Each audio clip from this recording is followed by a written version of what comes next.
Bonjour tout le monde et bienvenue au webinaire de Faction A intitulé « Toutes vos options pour gérer la fin du support de SQL Server 2008 ». Merci beaucoup de votre participation ce matin. Mon nom est André Deblois et pour les 50 prochaines minutes, je serai le modérateur de ce webinaire. Tout d'abord, je tiens à préciser que ce webinaire est enregistré et qu'il sera accessible à partir de demain si vous désirez le partager. Vous aurez également accès à la copie de la présentation dès que le webinaire sera terminé. Nous vous enverrons un courriel avec les liens pour l'accès à l'enregistrement et à la présentation. J'aimerais vous rappeler que ce webinaire se veut interactif et qu'il est possible de poser des questions tout simplement par clavardage.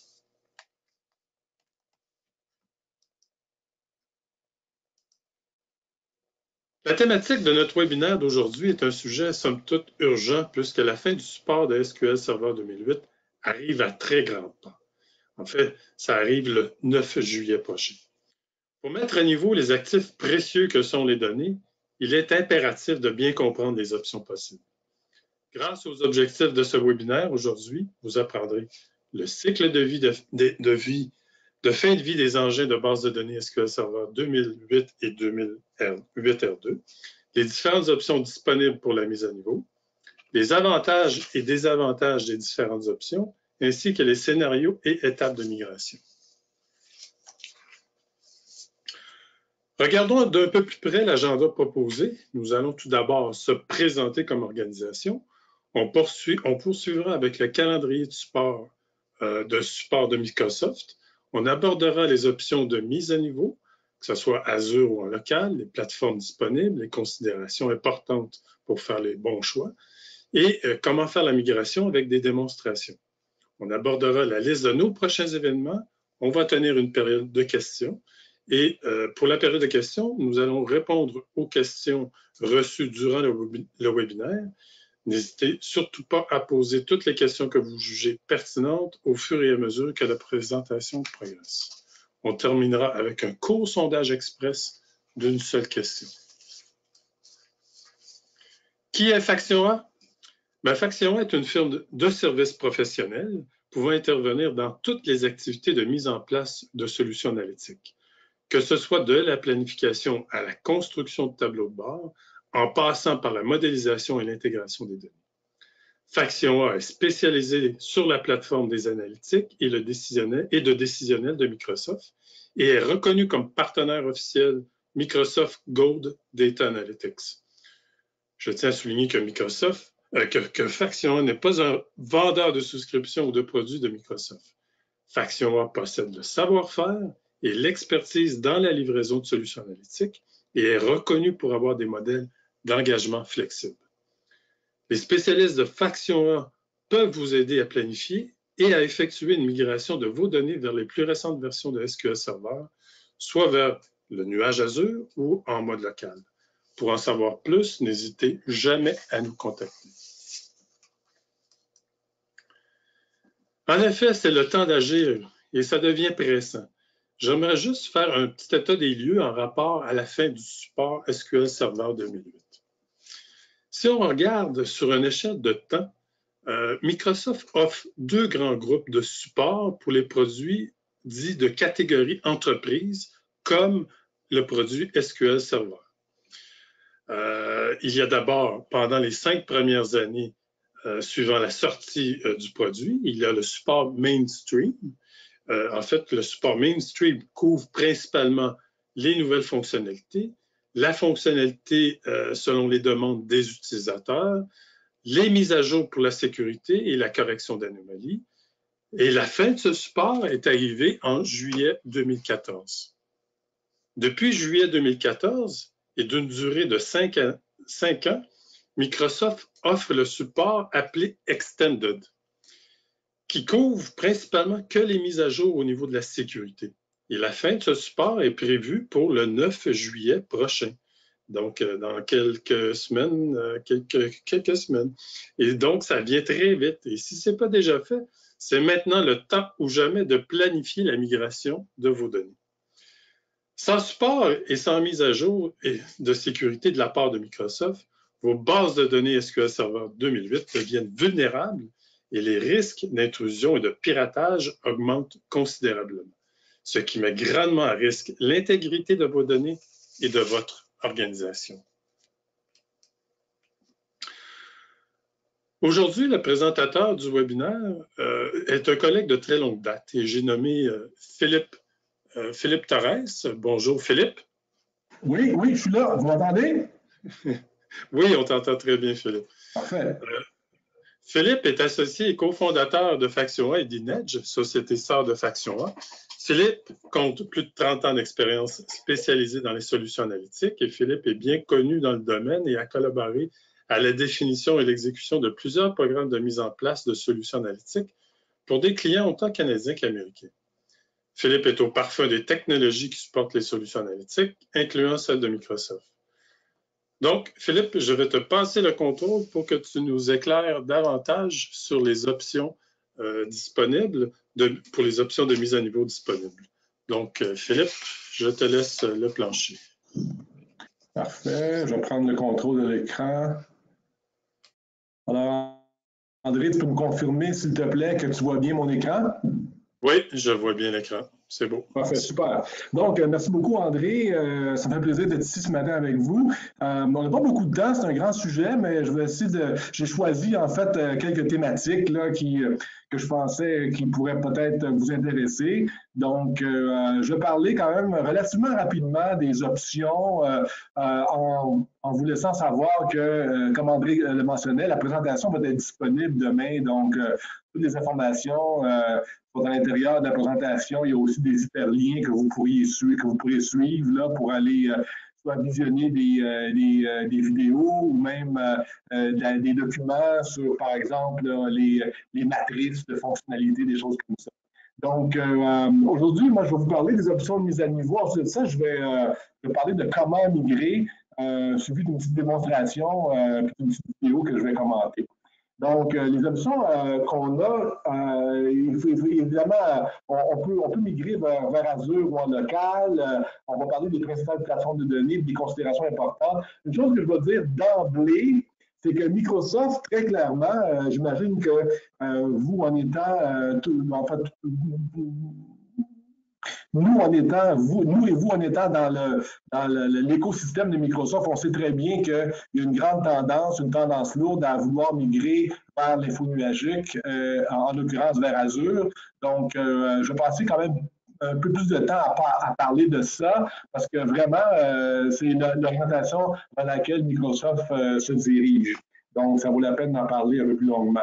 Donc, je veux aussi vous mentionner que certaines des assistants sont en anglais, donc on a une combinaison d'anglais-français, parce que j'ai simplement pris certains des matériels qui nous est rendu disponible là, de Microsoft.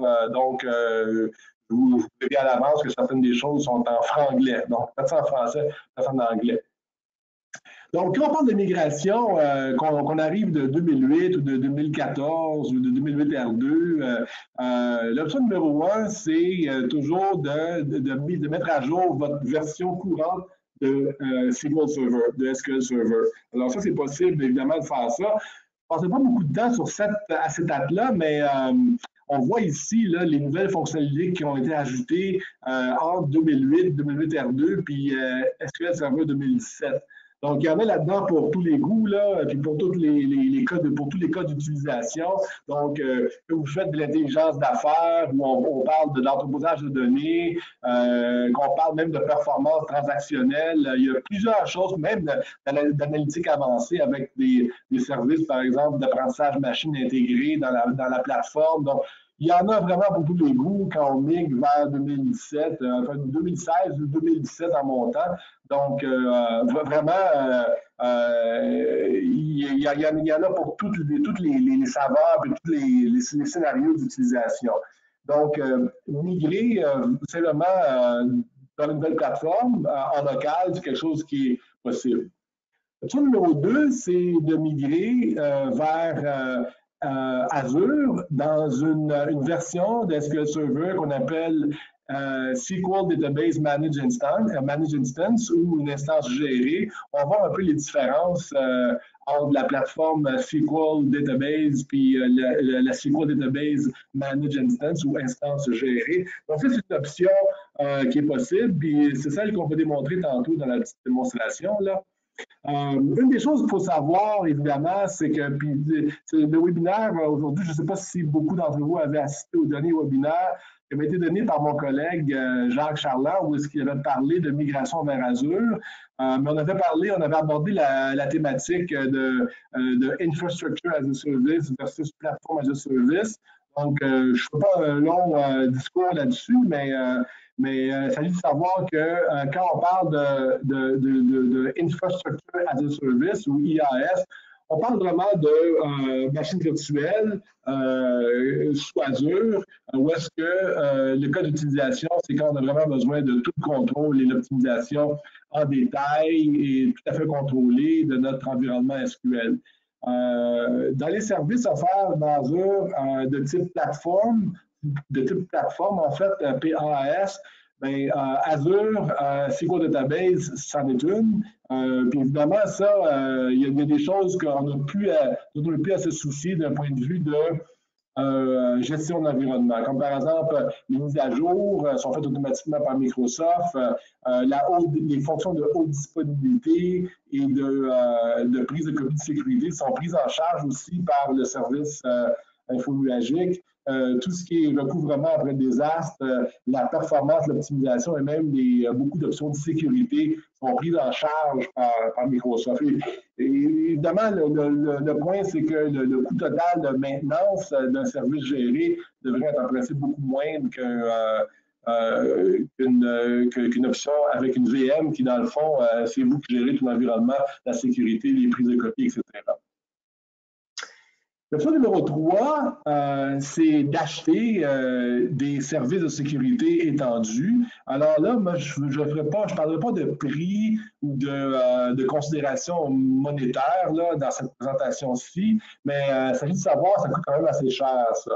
Là, ce qu'on dit, dans le fond, c'est que Microsoft offre de continuer d'étendre le service au niveau de la sécurité.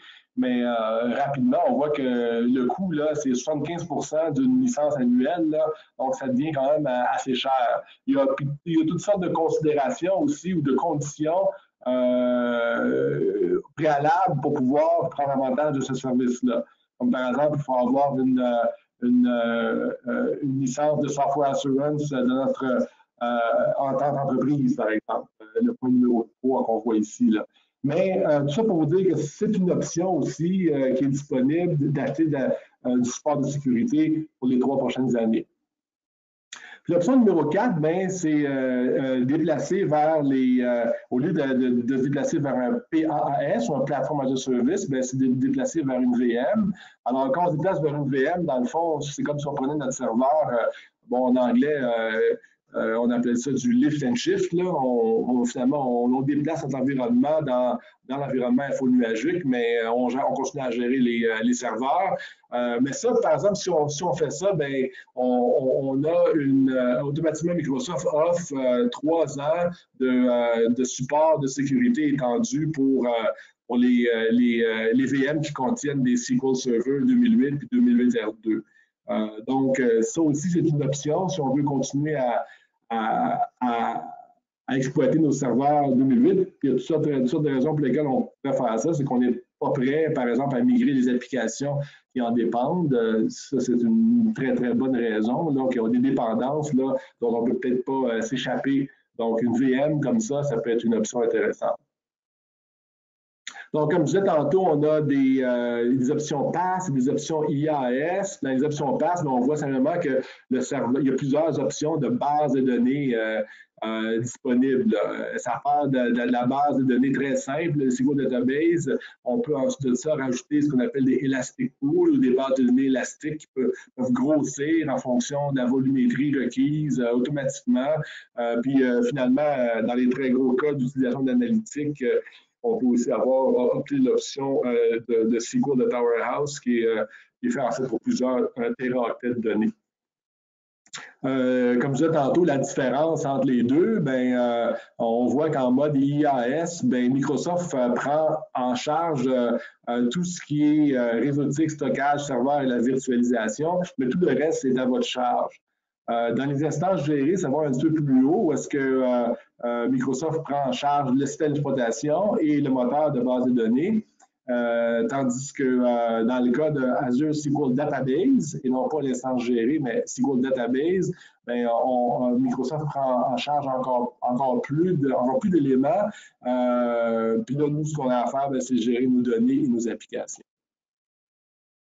Bon, ça, je vais vous laisser ça, observer cette charte-là à votre guise lorsque vous téléchargerez la présentation. Mais sincèrement, ce que je veux indiquer ici, c'est que la différence entre ces deux modes-là, c'est qu'on a vraiment externalisé les bases de données comme un service disponible, une ressource disponible dans Azure. Donc, on voit ici que dans ce cas-là, les bases de données font vraiment partie de la machine virtuelle, tandis que dans le cas de PaaS, les données, les services sont vraiment externalisés. Une chose à savoir pour ceux et celles qui utilisent SSAS en mode tabulaire, alors ce service-là est maintenant externalisé dans Azure, donc il ne fait pas partie d'une BD comme telle, ce n'est pas une instance qui roule dans un SQL Server comme avant, c'est vraiment un serveur à part, un service distinct qui est externalisé. Il y a des différences entre le SSAS qui roule en plateforme et le SSAS qui roule en mode externalisé, en mode service Azure. On pourra vous faire part de ces différences-là sur un autre volet.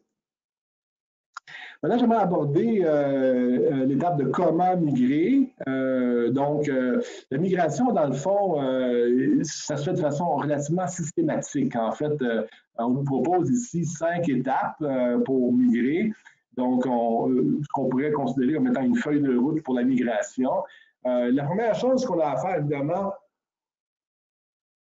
c'est de savoir qu'est-ce qu'on a à migrer. Donc, il y a une phase d'initiation puis de découverte qui peut être assistée aussi par certains outils. On a certains kits de documentation, comme le kit de migration, par exemple, le Maps Toolkit, là, pour découvrir les services qu'on a sur notre réseau, tant au niveau des serveurs Windows, des serveurs de courriel et même des bases de données. Donc, c'est un outil qu'on peut utiliser pour faire l'inventaire, si on veut, de notre parc en ce qui a trait des produits Microsoft. Et on a aussi le Database Migration Assistant. Je vais vous faire une petite démonstration de ça tantôt. Je vous indique comment ça peut fonctionner. Ensuite de ça, il va faire évidemment un examen de c'est quoi nos charges de travail pour la migration, c'est quoi les critères de charge de travail, puis ça, encore là, l'outil de Database Migration, de migration, peut nous assister, l'assistant. Donc, on va voir ça tantôt. Ensuite de ça, on fait la planification, où est-ce que là, on va simplement choisir la plateforme, parce qu'on a un éventail de plateformes, ça peut être en local, mais se concentrant sur Azure ou sur l'info nuagique, mais on a une autre série de plateformes, on les a vues tantôt. Donc, c'est un choix qu'on a à faire là aussi. Il faut planifier comment on va choisir la plateforme. Il y a des critères là-dedans de disponibilité, de performance, d'élasticité, de volumétrie, il y a toutes sortes de choses là-dedans. Là. Il y a des considérations de coûts aussi, parce que ce sont des souscriptions et il y a différents niveaux de souscription auxquels on peut souscrire.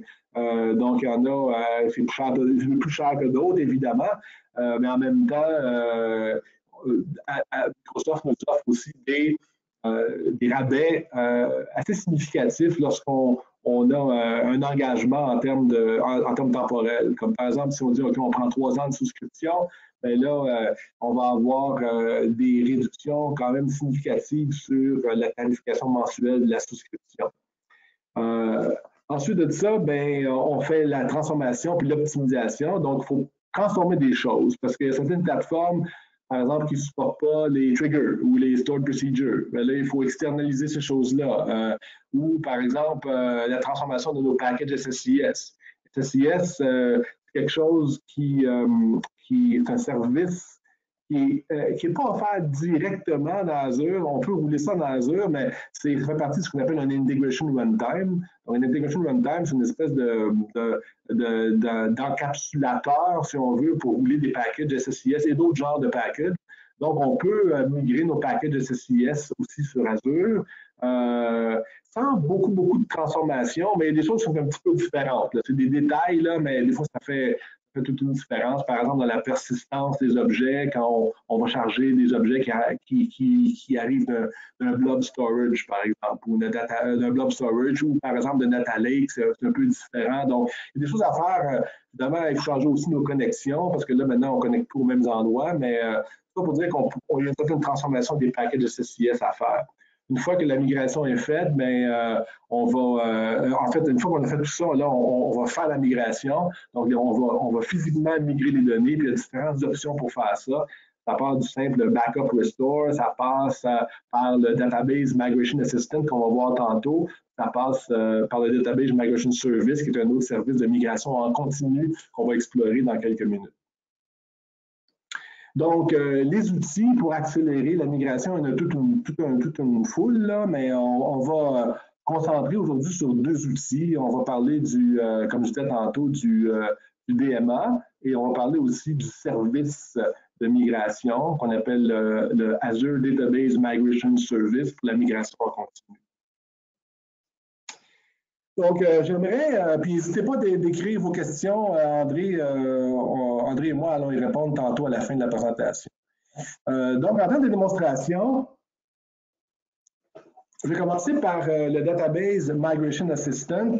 Donc, je vais démarrer l'outil que j'ai installé sur mon poste. Alors, le Database Migration Assistant nous permet de faire en fait deux choses. On peut créer soit un projet de type évaluation, un assessment, ou on peut faire une migration. Donc, je vais essayer de faire un assessment. Donc, je vais donner un nom, un webinaire évaluation. On me demande maintenant c'est quoi la source des données. Alors, moi, c'est un SQL Server qui roule, c'est pas une version 2008, mais c'est la même chose. Hein. Je vous montre un exemple avec un 2017, là, mais c'est la même chose avec un 2008. Là. Donc, on a le choix des bases de données. Donc, dans ce cas-ci, j'ai configuré pour seulement un SQL Server. Et puis, ma plateforme cible va être un SQL Database sur Azure. Mais tout ce que je fais présentement, c'est une évaluation. Donc, je vais créer le projet. Donc, le projet me permet de vérifier la compatibilité des bases de données, de vérifier si les fonctionnalités, en termes de la parité des fonctionnalités, on va faire une évaluation de ça aussi. Donc, je vais poursuivre. Alors, on me demande de me connecter sur un serveur. Je vais me connecter sur mon serveur local. J'utilise l'authentification de type Windows, mais ça peut être une authentification de type SQL aussi, dépendamment du cas. Mais dans mon cas, à moi, c'est de type Windows. Alors, je vais connecter. On voit que l'outil voit deux bases de données. Je vais me choisir celle-là, ma petite base de données de démonstration. Alors, je vais ajouter ça à mon évaluation. Je pourrais ajouter d'autres sources si je veux. Et je vais commencer l'évaluation. Donc, maintenant, on voit que l'outil travaille. Ce qu'il fait présentement, c'est qu'il va regarder le contenu de la base de données, qu'est-ce qu'on utilise, est-ce qu'on a des stored procedures, est-ce qu'on a des triggers, toutes sortes de choses. Et puis là, il va faire une comparaison par rapport à ce qu'on a dans la cible. Bon, ici, on voit qu'on n'a quand même pas trop de problèmes. On a quand même des fonctionnalités qui ne sont pas supportées. Comme par exemple, on voit qu'on a détecté qu'on avait des références qui croisent des bases de données, ce qu'on appelle des cross database references. Ce n'est pas supporté dans Azure SQL Database. Donc, cross database references not supported in Azure SQL Database. Donc, on a une discussion de l'impact. On a aussi des recommandations de qu'est-ce qu'on pourrait faire pour remédier à ce genre de choses-là. Donc, moi, dans mon cas, il y a à peu près 15 tables, puis c'est pas très compliqué, là, mais donc, il n'y a pas grand-chose que l'évaluateur remarque qui n'est pas compatible. Évidemment, si je pars de R8 ou, excusez-moi, 2008 ou 2008 R2, bien, je vais avoir plus de choses qui vont être incompatibles. Une des choses que je peux faire, c'est exporter un rapport. On appelle ça un DMA report. Alors, je vais réexporter par-dessus celui que j'avais écrit. Alors, j'exporte ça. Une des choses qu'on peut faire avec ces rapports-là, puis en passant, l'outil de DMA peut être exécuté à partir d'une ligne de commande aussi. Donc, on peut lancer ces choses-là en lots qui vont explorer plusieurs bases de données puis créer plusieurs rapports. Et on peut finalement consolider ces rapports-là. Donc, quand j'ouvre le rapport, on voit ici que Jason est notre ami. Donc, ça génère en fait un fichier de type Object Notation, JSON en fait, ça génère un fichier comme ça qui est un peu difficile à interpréter, mais heureusement, dans la communauté, il y a toutes sortes d'applications qui ont été développées autour de l'analyse de ces données-là. Donc, il y a par exemple un petit outil ici là, que j'ai trouvé rapidement qui s'appelle le DMA Processor. Ça, c'est un script, en fait. Lorsqu'on exécute ce script-là, il va consolider les rapports qui sortent du Database Migration Assistant et créer des bases de données dans une base de données SQL Server qui nous permettra par la suite d'analyser les résultats de nos évaluations. Donc, je suis un lien ici qui est le lien d'aide du Database Migration Assistant Report. Puis on voit que, on nous dit comment utiliser le script. En même temps, on voit que ça crée des bases de données, puis on peut les analyser. Donc, ici, on voit qu'on a une table qui nous permet d'analyser le niveau de compatibilité, par exemple, le niveau de changement de fonctionnalité. Est-ce que c'est une fonction qui va être dépréciée ou non? Alors, tout ça, on peut analyser ça à travers des bases de données. Mais encore plus loin, on peut aussi aller télécharger des projets de type Power BI qui vont se connecter directement sur ces bases de données-là, puis nous vont nous permettre de faire des analyses. Alors, je n'ai pas fait ça parce que je n'ai pas le temps dans la séance ici, mais c'est pour vous dire que c'est le genre de choses qu'on a beaucoup d'outils dans la communauté pour nous aider à évaluer nos migrations. La deuxième chose que je vais faire avec l'outil DMA, c'est que je vais je passe par une place, excusez-moi, là-dedans. Je vais ajouter un autre projet, mais cette fois-ci, je vais faire un projet de migration, parce qu'on va vraiment migrer les données à partir de ma base de données locale vers une base de données Azure. Alors, je vais appeler ce projet-là Webinaire Migration Azure. Alors, ce que je dis ici, c'est que le type de données encore provient de mon SQL Server. La cible, c'est un Azure SQL Database. Et puis, j'ai le choix de migrer le schéma, de migrer les données ou de migrer les données et le schéma et les données. Alors, c'est ce que je vais faire. Je vais créer le projet de migration. Alors, on me demande de me connecter sur une source, c'est encore ma source ici locale, même type d'authentification par Windows, je vais connecter. Et puis, on voit ici qu'on a une base de données qui s'appelle FabDemo, c'est la même base de données que tantôt. Donc, je vais faire Next. Ensuite de ça, on me demande de me connecter sur une base de données Azure. En fait, oui. Alors, ce que je vais faire, c'est que je vais d'abord me connecter sur ces bases de données-là directement. Donc, je vais partir SSMS, le SQL Server Management Studio. Je vais me connecter sur les deux bases de données en question. Alors, la première base de données, c'est ma base de données locale. Je vais connecter là-dessus. Puis, on voit ici que dans les bases de données, j'ai fait la fameuse base de données FabDemo. Je vais voir les tables que j'ai là-dedans. Et puis, je sais que je vais bouger celle-là. Alors, on voit bien qu'il y a des données dans cette table-là. Voilà. Ensuite de ça, je vais me connecter sur la base de données Azure. Donc, je vais me connecter sur un engin de base de données. Cette fois-ci, je vais choisir celui-là et je vais me connecter sur la base de données. Puis, dans les bases de données, on voit qu'il y a une base de données Azure AVDemo. Il n'y a pas de table dans celle-là, parce qu'on n'a pas encore migré les bases de données. Une chose que je vais faire aussi, c'est que je vais aller me brancher sur le portail Azure. Donc, Azure Portal Login. Je vais rentrer dans le portail. Il est en anglais, je suis désolé. J'aurais dû le mettre en français. Alors, je vais regarder les ressources que moi j'ai en termes de SQL Database. Et on voit ici qu'il y en a une qui est celle-là. Voici le serveur logique s'appelle FA Azure SQL Server. Puis on voit qu'il n'y a aucune activité dedans. C'est une petite base de données j'ai 250 GB maximum. C'est la souscription que j'ai. Ça aurait pu être moins que ça aurait pu être plus que ça, mais pour l'instant, c'est ça que j'ai dans ma base de données. Alors, lorsque je retourne dans mon outil de migration, je vais choisir, moi, cette base de données-là. Ce serveur-là, je m'excuse. Alors, j'utilise cette fois ici une authentification SQL Server. J'ai un mot de passe que je vais inscrire immédiatement. Je vais me connecter. Alors voilà, je suis connecté maintenant sur la base de données, sur le serveur Azure, et puis je vois ma base de données, là, celle qu'on a vue tantôt dans le SSMS, sur laquelle on était branché, le Azure AV Demo, c'est celle-là ici, c'est celle-là aussi qu'on voit dans le portail, le Azure AV Demo. Donc, ce que je vais faire maintenant dans l'assistant, c'est que je vais poursuivre, je fais Next. Alors, c'est un peu la même chose que tantôt. Il prépare les sources, il prépare la source le schéma de la source.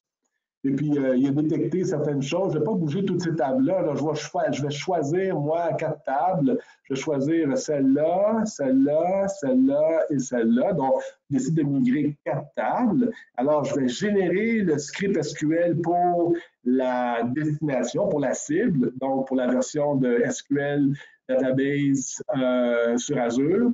Donc, le scripting est en génération. Puis on voit maintenant les énoncés de DDL pour justement créer les objets, puis tout ça. On ne parcourra pas ça, mais il suffit de dire que le SQL qui est généré est tout à fait compatible avec le SQL qui est supporté dans la cible. Alors maintenant, je vais déployer le schéma. Quand je déploie le schéma, bon, je vois que j'ai des erreurs. Alors, je vais regarder qu'est-ce que ça peut être.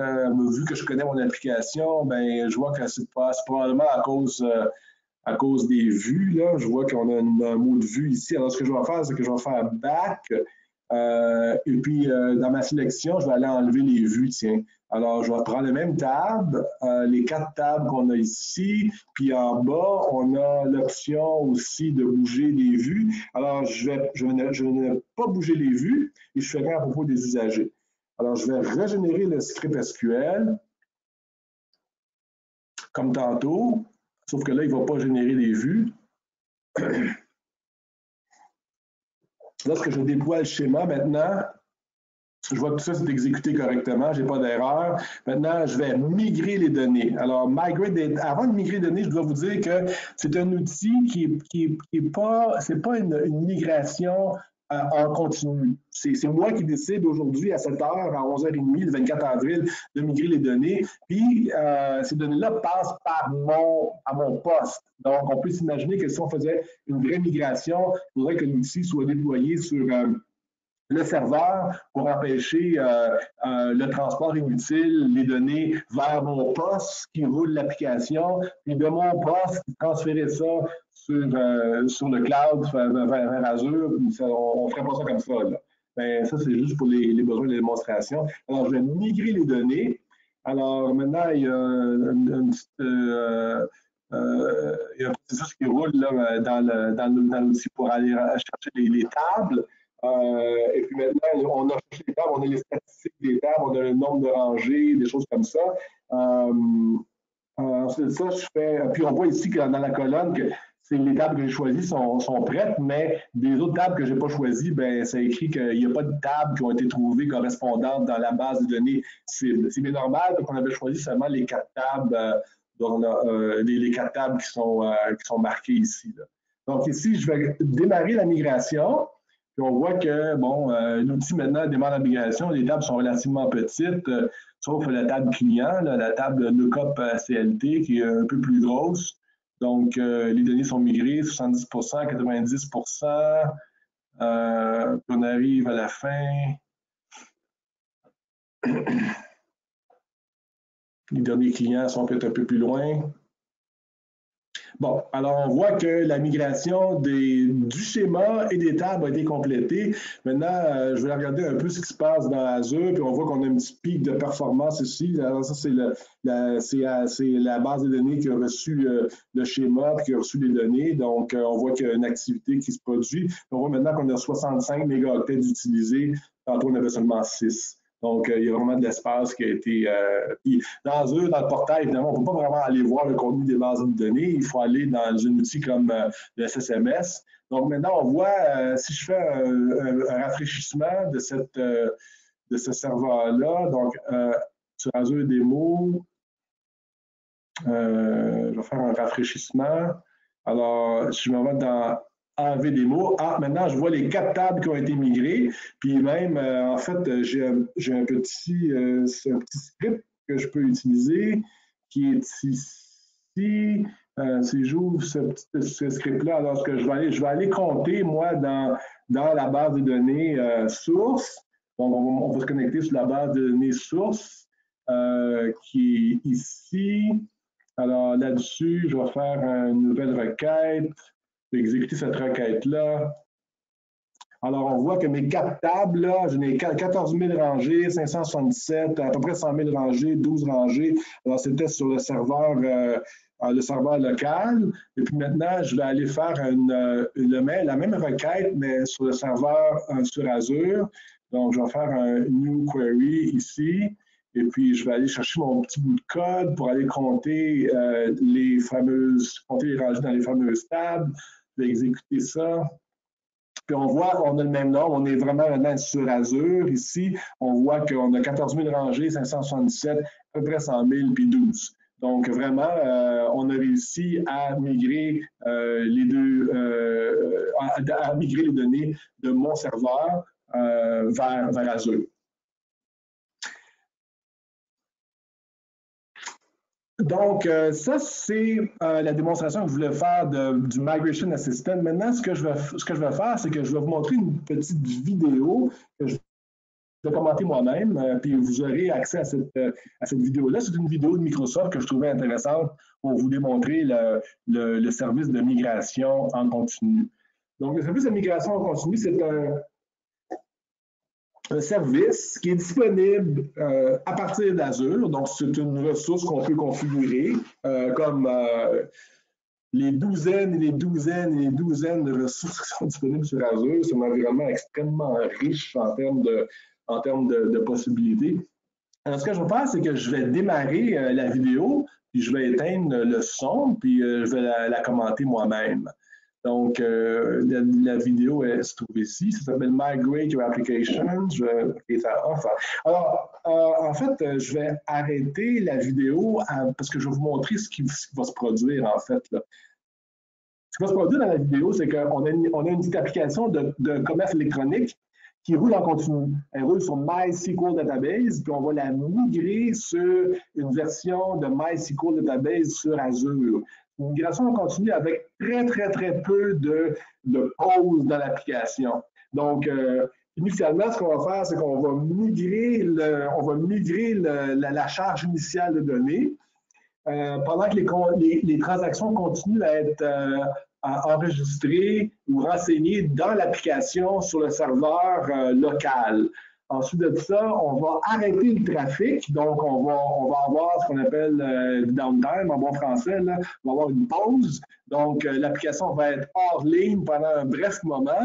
On va attendre que les dernières transactions arrivent du serveur local au serveur Azure, et puis par la suite, on va mettre à jour, on va actualiser la chaîne de connexion pour se brancher, pour que l'application puisse se brancher maintenant sur Azure sans vraiment pas beaucoup, en la mettant hors ligne que très peu de temps. Donc, c'est un scénario, un cas d'utilisation qui pourrait être, par exemple, applicable si vous avez une application en ligne, un site web, un site transactionnel, des choses de ce type-là. Donc, je vais redémarrer la vidéo. Alors, ce qui se produit ici, c'est que c'est la démonstration, en fait, là, on voit qu'on est sur un serveur local. On voit qu'on a, augmenter ça au maximum, voilà. Donc, on lit les applications, on lit les données d'un serveur MySQL sur le local. C'est une application pour commander des vidéos là, de Star Wars en ligne. Alors, on voit qu'on a un certain nombre de commandes là, qui sont dans l'application. Puis là, ce qui va se produire, c'est qu'on va aller configurer des choses sur Azure. Alors ça, c'est le portail Azure, un peu comme celui que je vous ai montré tantôt. Puis on voit là-dedans là, qu'on a plusieurs, en fait, projets de migration.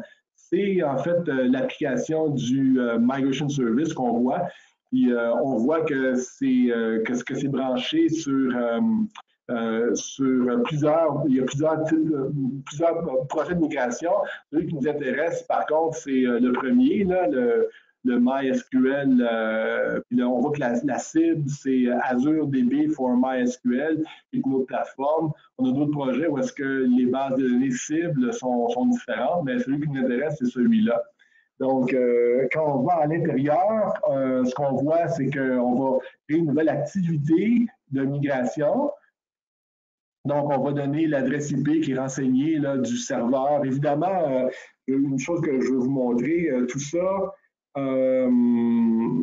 évidemment, dépend du fait que je suis, moi, il faut être au préalablement branché sur un VPN. Donc, quand vous travaillez avec Azure, évidemment, dans Azure, on donne des permissions à un VPN de se brancher sur l'environnement, puis on peut contrôler tout ça avec des adresses IP qui se branchent. La sécurité, le niveau de sécurité, quand même, est pas mal élevé. Donc, je vais vous démontrer le fait qu'on est carrément branché sur un VPN. Donc, je continue la vidéo.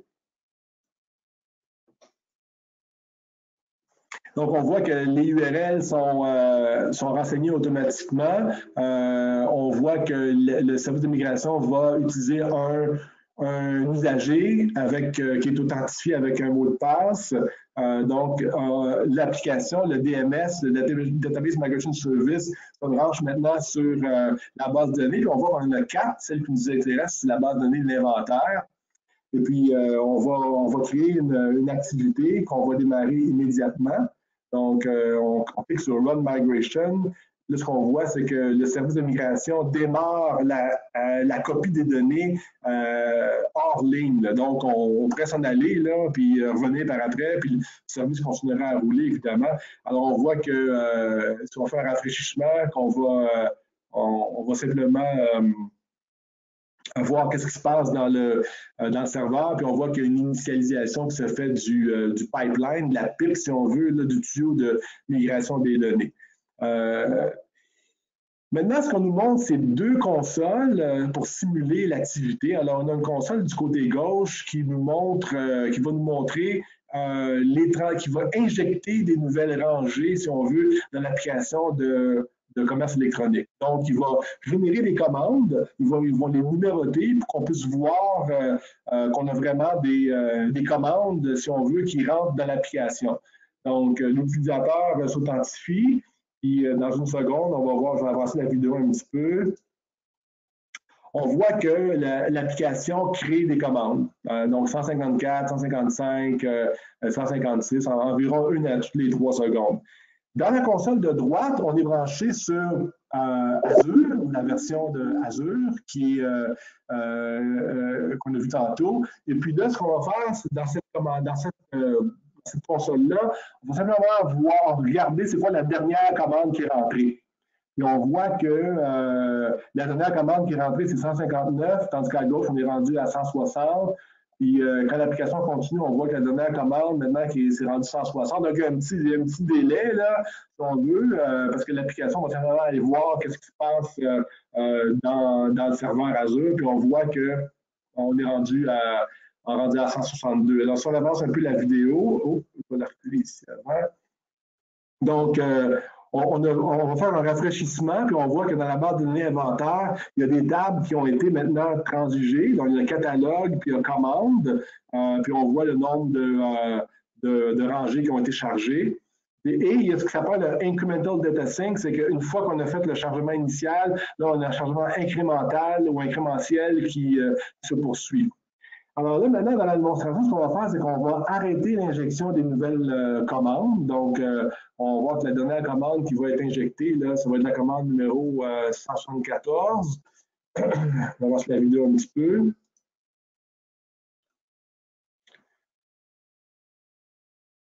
Donc, on a la dernière commande qui est injectée. L'application arrête. Et puis, on voit que la dernière commande du côté d'Azure, donc le Database Migration Service est rendu au même point, si on veut, la dernière commande est rentrée. Donc, une fois que la dernière commande est rentrée, c'est là maintenant que je peux maintenant arrêter l'application. Donc, on fait ce qu'on appelle un cutover, où on faut simplement changer la chaîne de connexion pour passer de la base de données locale à la base de données Azure. On va s'authentifier. On va donner le mot de passe, on va connecter. Maintenant, on va descendre dans les rangées, dans l'application, puis on voit que maintenant, l'application, elle est branchée vraiment sur la base de données sur Azure. Donc, si on descend, on va aller voir c'est quoi la dernière commande qui est rentrée. Puis on voit que la dernière commande qui est rentrée, c'est 174. Et donc, on peut bien voir que les données ont migré de la base de données locale, MySQL, vers le service Azure, Azure MySQL, avec très, très peu de temps hors ligne. Donc, ça, c'est un cas d'utilisation, un scénario qui je pense, pertinent quand on a des choses comme justement un site de commerce électronique ou un site web sur lequel on a branché des ressources de base de données. Donc, André, écoute, moi, c'est ce que j'avais à dire pour ma section. Donc, je vais repasser le contrôle à André. Puis, je veux seulement conclure pour vous rappeler qu'il y a beaucoup de façons de migrer. Donc, on a démontré deux outils, mais il y a d'autres façons, dépendamment de la volumétrie, puis la cible, tout ça. Donc, c'est un environnement quand même qui est très riche, puis on peut faire des migrations relativement facilement. Hey, merci beaucoup infiniment, Philippe, pour ce partage de connaissances. C'est vraiment précis. Alors, on a entendu beaucoup d'informations pertinentes sur les options disponibles suite à la fin du support de SQL Server 2008 là, qui arrive le 9 juillet. Donc, on a eu droit aussi à des démonstrations des outils rendus disponibles pour supporter et aider à faire la migration. On comprend aussi que de bonnes décisions sont à prendre quant aux choix, quant aux alternatives, que essentiellement le succès d'une migration repose en grande partie sur les bons choix, et de même que les bonnes étapes de migration pour se rendre à la cible. Et souvent, la mise à niveau est souvent l'opportunité de moderniser son infrastructure et même maximiser les bénéfices associés aux alternatives de migration Azure, comme par exemple l'augmentation de la sécurité, l'agilité, l'élasticité, la diminution des coûts d'opération et d'administration de système, l'accélération du temps de mise en place des environnements technologiques, etc. Donc, si vous planifiez ou préparez une migration SQL Server 2008, je vous invite à nous contacter pour mieux comprendre les impacts dans votre écosystème. Encore une fois, un gros merci, Philippe, et s'il vous plaît, je te demanderai de rester en ligne car on a reçu des questions. Juste avant de passer à la période des questions, juste avancer. Donc, j'aimerais juste souligner que nous tenons régulièrement des événements. Les 7 et 9 mai prochains, notre collègue Régent Godin tiendra 2 webinaires sur comment passer d'Excel au tableau de bord financier. Lundi, le 13 mai, en collaboration avec le groupe Montréal Modern Excel and Power BI de la communauté Power BI de Microsoft, on tiendra au bureau de Microsoft une conférence sur l'analyse des comptes à recevoir dans Power BI. Le 21 mai prochain, on tiendra au bureau de Microsoft un atelier d'initiation à Power BI. Donc, il s'agit d'une présentation des fonctionnalités de Power BI, suivi d'exercices pratico-pratiques avec un cahier d'exercices qui fait étape par étape les différentes fonctionnalités, et c'est pour apprendre Power BI avec des instructeurs qualifiés. C'est offert donc gratuitement par Microsoft et Faction. N'hésitez pas à visiter la page nouvelle de notre site web pour plus d'informations pour nos prochains événements et pour vous inscrire. On a reçu quelques questions de notre auditoire.